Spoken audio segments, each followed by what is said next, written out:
HBO's The Last of Us is the hottest show of 2023 so far. Probably will remain to be the hottest show of the year by the time passes and 2023 turns into 2024.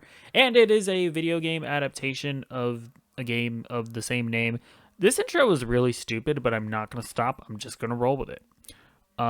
Yeah, The Last of Us franchise is my favorite media franchise of all time.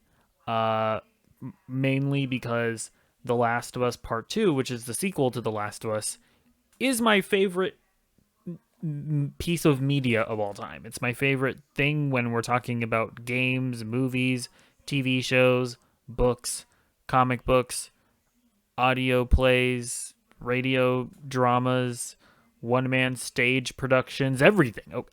Last of Us, I have simply never been as emotionally impacted by a thing as I was with The Last of Us Part 2. So, needless to say, even though this is adapting The Last of Us Part 1, my expectations for it were pretty high. And they met them. They absolutely met them. So, I think that when people talk about, adapting things, whether it be a game or a book or whatever, people always try to ascribe a formula to it. It's like, oh, you gotta be faithful. You can't change things ever. No things can be changed. It has to be exactly the same. And I think The Last of Us is a really good example of the happy medium that you can bring to something, because I think the best thing that this show did was go, hey, we have to hit these very specific beats, right? We have to reach these points in the story. Now, how we get to those points and where we can mess with the story getting to those points, that's open season.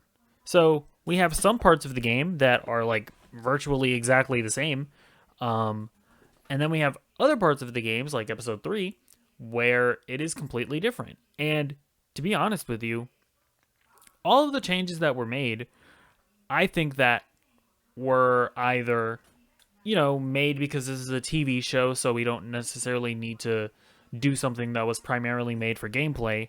Or in the case of episode 3, I'm not going to say that they couldn't do, the sequence in the game, but what they did was just as good, if not better. And the intelligence of the changes from the source material, I think, is my favorite part about this whole thing. But to get a bit deeper, Ellie and Joel. Pedro Pascal is Joel, Bella Ramsey is Ellie. They were absolutely incredible. I mean, we saw Pedro Pascal give that incredible performance in episode 6, where he's talking about how he lost his soul or whatever. Bella Ramsey, oh my gosh, in episode 8, where she does what she does. They're absolutely incredible in these roles. I absolutely cannot wait to see them in The Last of Us season 2. Particularly Ellie, because where her character goes is very interesting, and we'll be excited to see what people think of season 2. And dude, from a production standpoint, stunning show to look at. I mean, the production design, the CGI, it was all pretty good for the most part, seamless. There were some bits where they're I noticed that every time they would go out into a city, that's when I'm like, okay, you're in front of a green screen or you're on a volume stage. I don't know if they use the volume. There were some bits where I was like, okay, this is a little bit too. I can tell you're on a movie set, but for the most part, the production design was stunning, dude. The zombies looked absolutely incredible. You could tell that most of that was practical effects with the makeup and all of that. The bloater, the cordyceps. It looked awesome. I absolutely adored all of that stuff. But yeah, so the show is absolutely incredible. Highly recommend it if you haven't. That's kind of all I really have to say when it comes to non-spoiler stuff. So indulge me. Let me get into some spoilers. And leave if you don't want to hear that. Okay, so first of all, the whole thing with Sarah's death, I really loved that. I loved how they added the context at the beginning in episode one.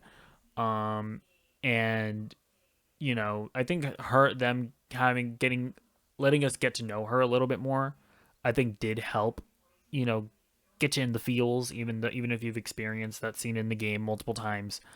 Um, and then when we get to episode two, which yeah, that's when we meet Ellie and and Joel meets Ellie. I really love that episode. That very much sets the stage for what this world is, what it's like, how it functions. Oh wait, no, never mind. That's a lie. They do all of that in episode two, in episode one. They set the stage as well as episode one. Then in episode two, that's when Joel and Tess and Ellie start go venturing off, and we see that horrifying scene with Tess. They changed that as well, because in the game, Tess goes. Tess still stays behind because she gets bit, but she fends off like soldiers that come.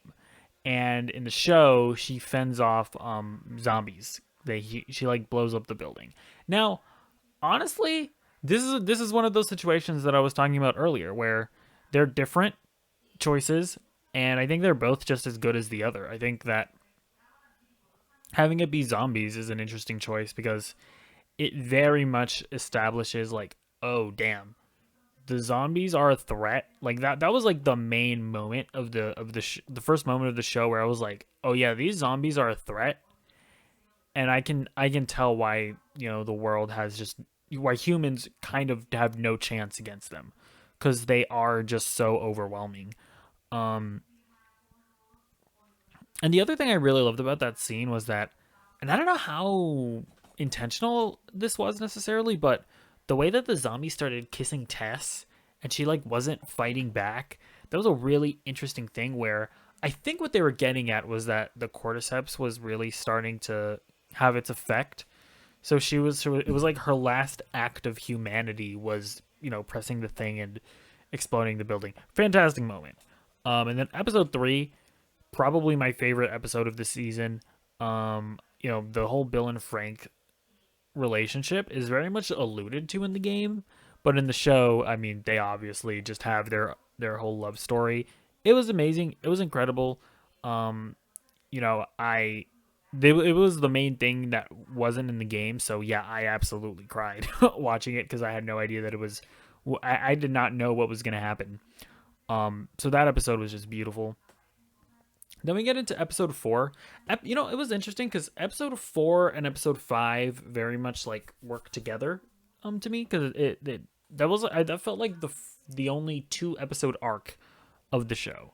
Because episode 4, I remember being like, okay, this was very good, but like as someone who played the game, I kind of knew that it's not until we get to episode 5 that this is going to um end in a satisfying manner. And oh my gosh, yeah, they really nailed the Sam and Henry storyline. But I also really liked that they added the more context to who were the group? It wasn't Fedra. I don't remember what the group was called or if they had a name.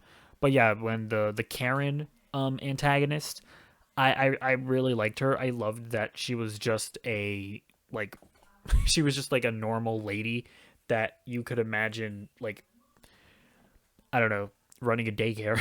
It's a weird example, but yeah, the fact that she's the leader of this militia, I just thought that was such an interesting choice, um, and really showing that this world has consumed everybody. Was really cool. Then we get into episode 6. Episode 6. Ooh, yeah, it's between episode 2 or episode 3 and episode 6 as to what's my favorite, but episode 6 was absolutely incredible. I mean, that's really where we saw for me anyway, Ellie and Joel, their relationship for sure, like really it was cemented in that one, and where they had that heart to heart, that heartbreaking heart to heart in the room. that scene is in the game as well. Just yeah, they totally nailed that. Um, yeah, that's I love that episode. Oh, and also Pedro Pascal's performance in that episode, where when he's just letting his heart out to Tommy, that is not in the game, but it was an incredible moment. It was Pedro Pascal being like, "Give me the Emmy, give me the Emmy." I don't know what the Academy version of TV is, but give me the Emmy TV version of the Academy.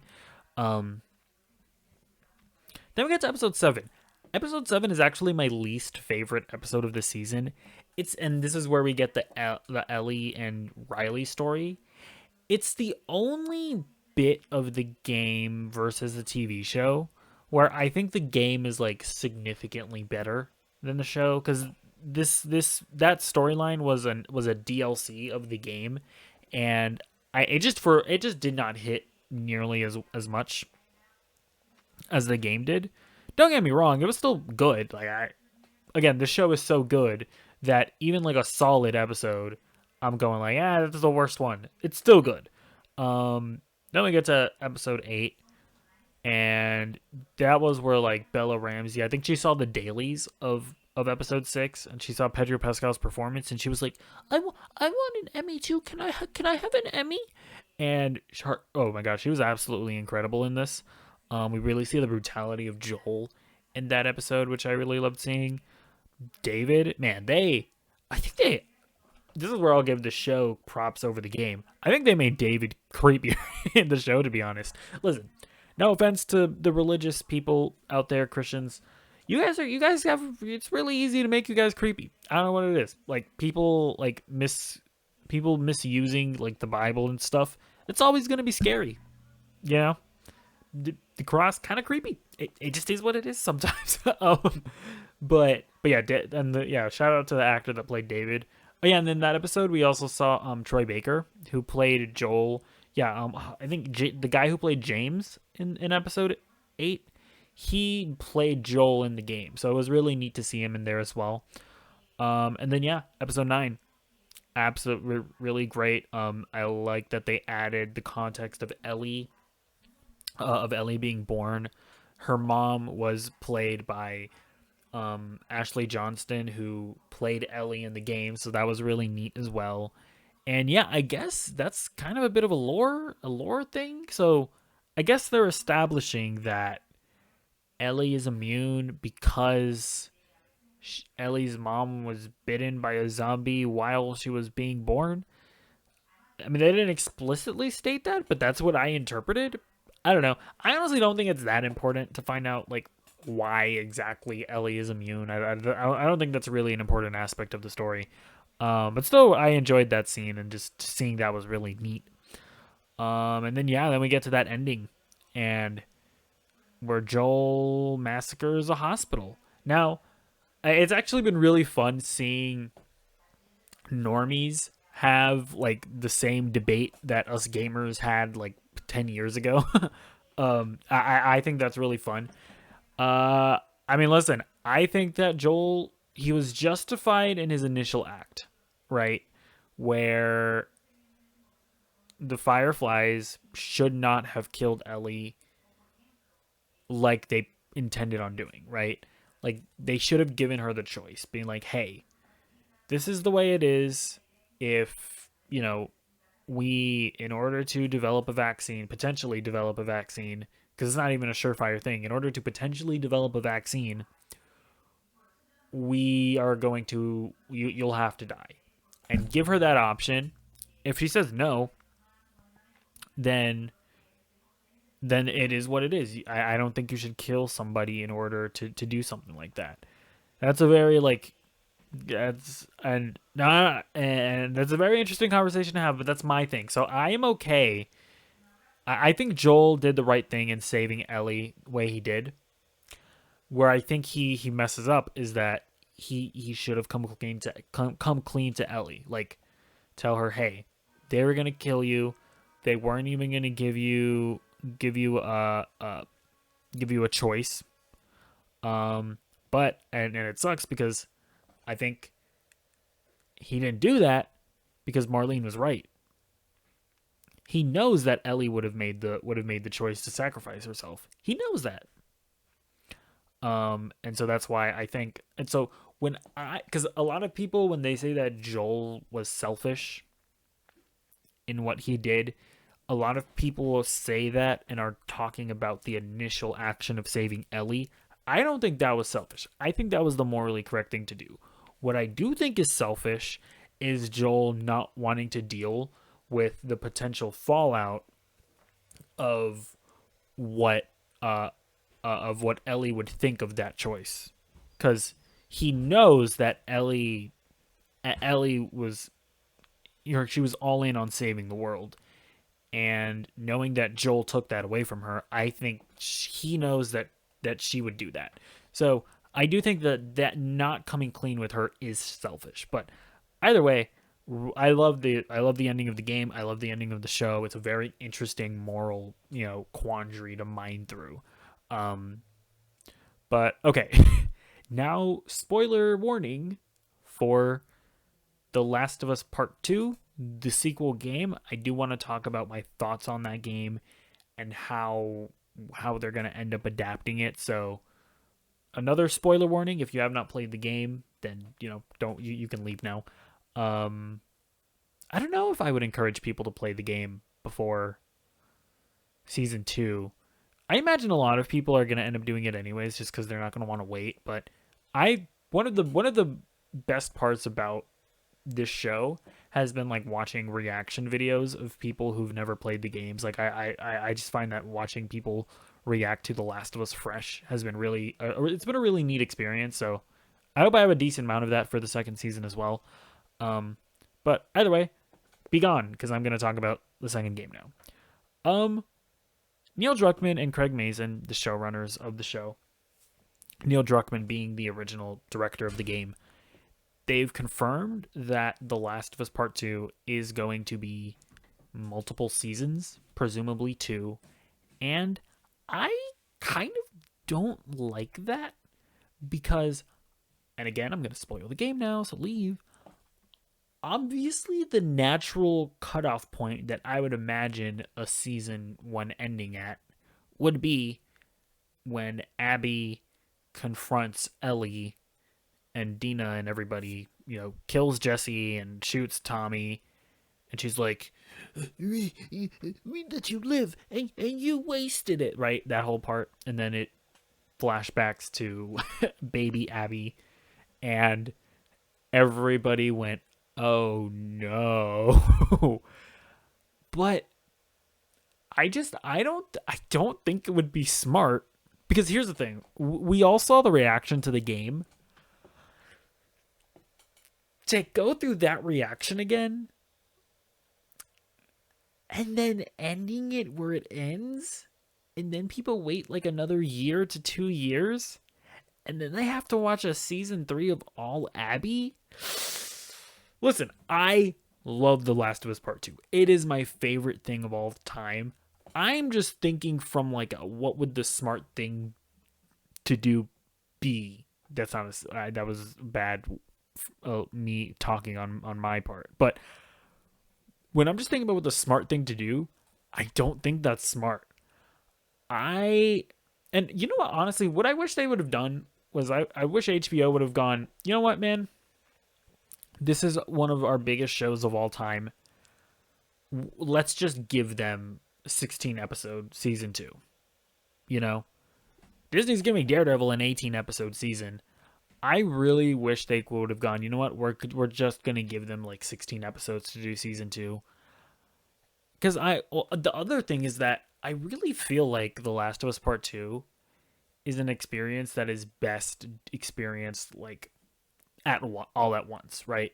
I mean, not that they should drop the entire season at once, but I don't know if it's gonna hit as hard if they like do half of it and then the other half, because for me, the emotional journey is, the game starts, Joel dies, you as Ellie, but you in real life as well, just feel this insane amount of anger, right? And you want vengeance, you want revenge. And getting through that game, then you get to playing as Abby, and then you really just start to get the other perspective. You don't necessarily need to like Abby. You don't need to be like, oh, Joel bad. That's not what the game is trying to make you do. It's the argument that obviously people have, but it's not to say that, oh, Joel is bad or whatever, but it's just to gain another perspective and understand why Abby did what she did. And then by the time you get to the end of the game, and you just do not think that it is worth it. That journey, that emotional journey that the player and in the show the viewer would have of just desperately wanting to get revenge for Joel to realizing that it's just not worth it. I just feel like that is an experience that is best done in one go. I don't know. That's just me. Then again, the other way that I could maybe see them doing it, or maybe it'll work, is if they maybe like have it switch between Ellie and Abby, have their stories sort of like present them in a linear path instead of doing the thing that they did in the game where you play half of it as Ellie, then half of it as Abby. I don't like that because, again, I feel like that emotional journey of vengeance to then playing as Abby and coming to an understanding and then going back to Ellie and realizing that revenge just isn't worth it. I really do feel like that is an experience that it makes The Last of Us Part 2 what it is, for better or for worse, depending on your opinion. So I don't know if telling it in more of a linear fashion does that experience justice. But I don't know. We'll see how they do it. Again, I absolutely love The Last of Us 1, and I at this point I have to have faith that they'll do the second one good as well. But man, I absolutely cannot wait for the Joel dying discourse, the golf discourse, to become mainstream. That is going. Listen, I am just going to be sitting back, eating my popcorn. I mean, who am I kidding? I'm going to be on the front lines as well, defending the choice. But either way, let me know what you think about all of this in the comments down below. Do you think the show is good? Do you think it's bad? Do you hate it? Do you hate me? Do you hate yourself? Let me know all of those things in the comments down below. Bye.